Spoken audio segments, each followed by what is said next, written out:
मित्रांनो, ही कहाणी आहे निम्मे नांदूर गावातील एका शेतकरी कुटुंबामध्ये जन्मलेल्या व्यक्तीची, ज्यांच्या शेतीच्या मातीमधून कविता उगवते, परंतु त्यांची कविता कधीही काव्यसंग्रह बनून प्रकाशित होऊ शकली नाही. चला तर मग मित्रांनो, जाणून घेऊया मुख्य प्रवाहापासून कायम दुर्लक्षित राहिलेल्या, शहरी भागापासून कोसो दूर असलेल्या गावखेड्यातील आपल्या या कवी मित्राच्या कहाणीला. आपल्यासोबत वंचित उपेक्षित समूहातील एक कवी आहेत, ज्यांचं साहित्य कायमस्वरूपी दुर्लक्षलेलं राहिलं. थोडक्यात आपण त्यांचा परिचय करून घेऊया. माझं नाव श्री वसंत रांगनाथ बडे, मुक्काम पोस्ट निम्मे नांदूर, तालुका शेवगाव, जिल्हा अहिल्यानगर. माझं प्राथमिक शिक्षण माझे गाव निम्मे नांदूर येथेच झालेले असून त्यापुढील शिक्षण माध्यमिक शिक्षण हे श्रीराम विद्यालय धोरजळगाव येथे झाले आणि त्यानंतर मी पुढील शिक्षणासाठी अहमदनगर आणि शेवगाव येथे जाऊन मी माझे शिक्षण पूर्ण केलेले आहे. शिक्षण चालू असताना मला कवितेची आवड होती. पुस्तकातील बहिणाबाई चौधरी किंवा इतर जे कवी आहेत यांच्या कविता वाचायचो, गायचो. आणि माझी आई ज्यावेळेस जात्यावरील गाणे म्हणायची, ओव्या गायची, त्या ओव्या मी आईबरोबर गायचो आणि त्याच्यातूनच मला कवितेचा छंद लागला आणि मी कविता कधी लिहू लागलो हे मला सुद्धा कळलं नाही. मी जवळजवळ 30 ते 35 वर्षापासून कविता लिहित आहे आणि ह्या कविता माझ्या उपेक्षित राहिलेल्या आहेत, समाज घटकापासून वंचित राहिलेल्या आहेत आणि यांना न्याय मिळाला पाहिजे. मी कविता वाचन लेखन करण्याबरोबरच माझे उपजीविकेचे साधन म्हणून मी शेती करत असून आज माझ्या शेतीमध्ये माझ्या मुलाच्या सहकार्याने मी डाळिंब लावलेले आहेत आणि आता सध्या ही डाळिंबाची बाग चांगल्या स्थितीत आलेली मला दिसत आहे. मी शेती करत असतानाच शेतकऱ्याला न्याय मिळावा,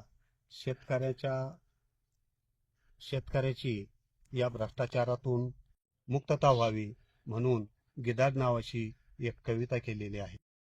पंख पसरून वासून पंख पसरून तुला गिळण्यासाठी तो उभा आहे. वासून पंख पसरून तुला गिळण्यासाठी तो उभा आहे. टेबला खालून उद्या हात जातील, त्यांना थैल्या भरण्याची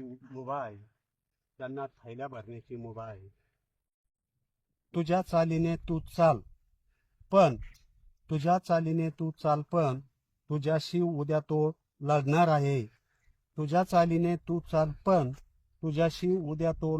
आहे.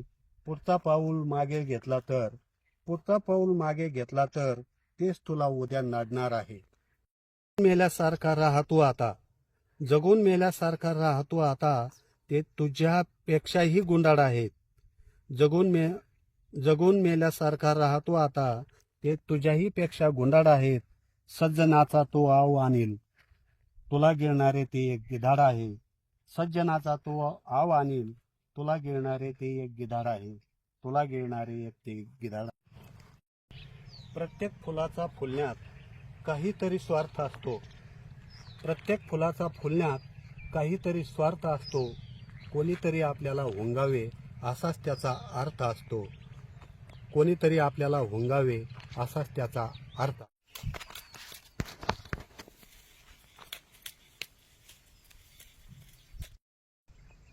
मी शेती करत असताना शेतीबरोबरच जो वाचनाचा, लिहिण्याचा छंद लागला, या छंदाला प्रोत्साहन देण्याचं काम माझी पत्नी हिने चांगल्या प्रकारे केलेलं आहे. आणि यातूनच मी एक प्रेम कविता लिहिलेली आहे. ती अशी: किती पाहिले मी असे सूर्य चंद्र आणि तारे, तुझ्या पुढे मला ते फिके वाटतात सारे. कोण्या जन्मीचे पुण्य आपुले झाल्या आपुल्या भेटी गाठी, कुण्या जन्मीचे पुण्य आपुले, झाल्या आपुल्या भेटी गाठी, बंद जुगारून आलो सारी, आलो मी ग तुझ्यासाठी. उषक कालातून येईल किरण, त्याचा मिळेल प्रीतीला प्रकाश, उषक कालातून येईल किरण, त्याचा मिळेल प्रीतीला प्रकाश, दवबिंदूचा हार देईन तुला, नको बसू तू उगाच उदास. तुम्ही गेल्या 30 वर्षापासून विविध विषयावरती कविता लिहित आलेल्या आहात. त्याचबरोबर आतापर्यंत 500च्या वरती तुम्ही कविता लिहिलेल्या आहेत. त्याचा कविता संग्रह तुमच्याकडे आहे.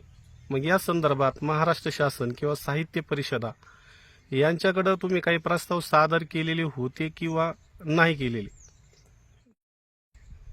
मी शिक्षण घेत असतानाच कॉलेज जीवनामध्ये असतानाच मी महाराष्ट्र साहित्य परिषदेकडे अनेक वेळा जवळजवळ 2-3 वेळा प्रस्ताव पाठवलेला होता.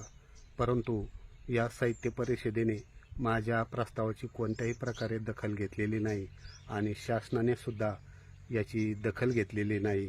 परंतु जरी कोणी दखल घेतली नाही तरी मी माणूस म्हणून माणसाला न्याय मिळवण्यासाठी शेवटच्या श्वासापर्यंत कविता करत राहील आणि माणसाला न्याय मिळवून देण्याचा मी प्रयत्न या कवितेच्या माध्यमातून करणार आहे.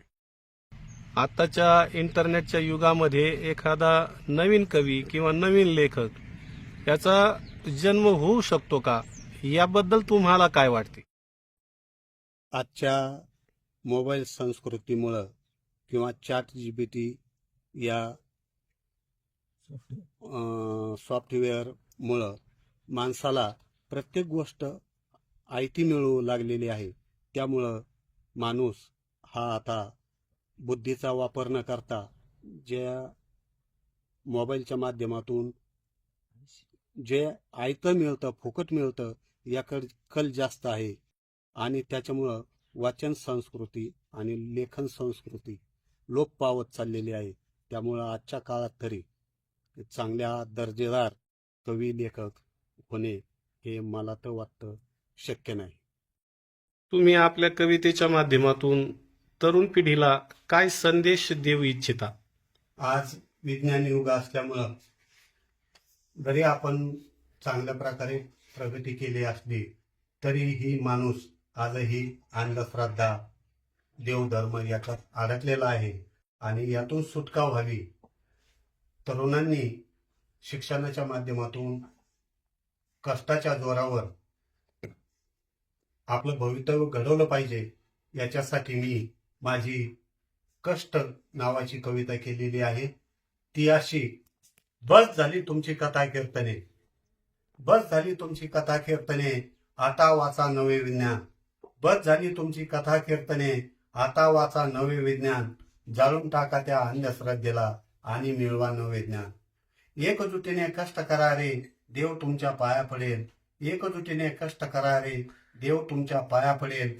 रणरण त्या वाळवंटात उद्या हरित क्रांती घडेल. कशाला देता देवास दोष, आपल्या हाती आपले कर्म.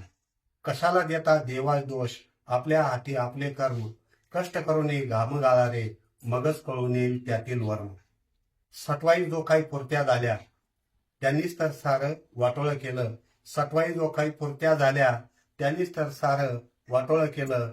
नवस सायास करता करता नशिबी फक्त दुःखच आलं. नवस सायास करता करता नशिबी फक्त दुःखच आलं. असा मी या कवितेच्या माध्यमातून तरुणांना संदेश देत आहे. आपल्यासोबत होते कवी वसंत बडे. एक वंचित उपेक्षित समूहातील दुर्लक्षलेल्या कवीचा आवाज बुलंद करण्याचं काम आज आपण केलेलं आहे.